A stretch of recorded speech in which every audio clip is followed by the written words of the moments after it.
Mesdames, Messieurs, bonjour et bienvenue dans ce flash d'information. Au Bénin, l'exportation du maïs est désormais interdite jusqu'à nouvel ordre. Cette décision du gouvernement béninois fait suite à la hausse du prix du maïs sur les marchés locaux depuis plusieurs semaines. Une exportation massive du maïs vers notamment le Niger, le Burkina Faso et le Mali est constatée depuis des semaines, occasionnant ainsi une augmentation du prix du maïs sur les marchés locaux. Cette décision intervient après la diffusion des vidéos de sortie massive et frauduleuse du maïs vers les pays limitrophes. Le programme Investir dans l'entrepreneuriat féminin pour une économie verte au Bénin et au Burkina Faso a été officiellement lancé ce mardi 7 mai à Cotonou par la directrice adjointe de cabinet du ministre d'État en charge de l'économie et des finances, avec pour objectif d'améliorer la participation et la résilience économique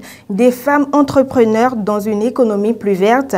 Ce programme est d'un coût total estimé à 6 millions de dollars canadiens. Il vise à autonomiser économiquement les femmes en tant qu'entrepreneurs dans les secteurs à fort impact positif pour le climat, dans les domaines de l'innovation technologique, de la technologie numérique, des petites exploitations agricoles, de la production, de la transformation, de l'artisanat et du commerce, afin de lever les obstacles qui les empêchent de contribuer au développement de leurs activités. Selon la directrice adjointe du cabinet du ministre d'État en charge de l'économie et des finances, ce programme est une initiative cruciale qui permet d'accompagner le Bénin dans la réalisation de ses objectifs de réalisation de croissance et de développement. Africa Enterprise Challenge Fund, initiateur du programme, est ainsi invité à une coordination et à une coopération sans faille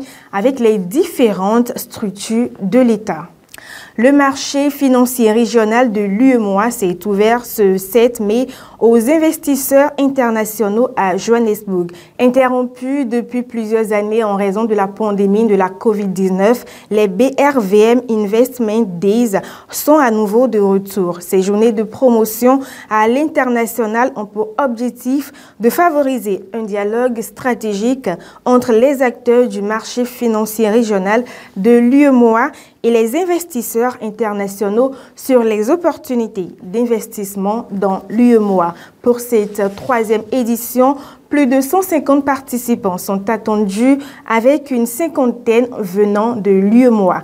Avec la présence des institutions communautaires, les acteurs du marché financier régional, les banques, les caisses de dépôt et de consignation et autres, c'est la Côte d'Ivoire qui est le pays à l'honneur et à cet effet, un atelier est consacré au rôle et aux défis des bourses de matières premières en Afrique. Ceci en raison de la création d'une bourse de matières premières agricoles dans le pays. Les travaux de cette troisième édition vont prendre fin ce 8 mai 2024 à la bourse de Johannesburg.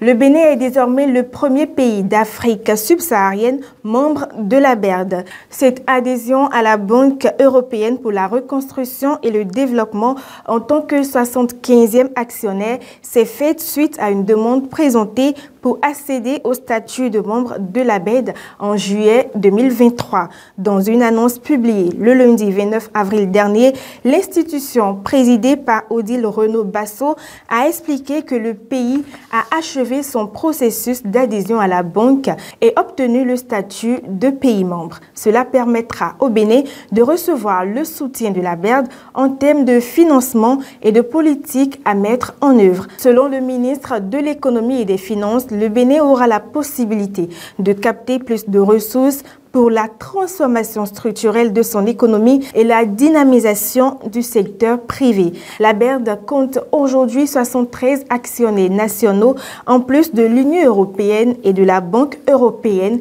d'investissement. Et c'est tout pour ce flash d'information. Merci de l'avoir suivi et à très bientôt.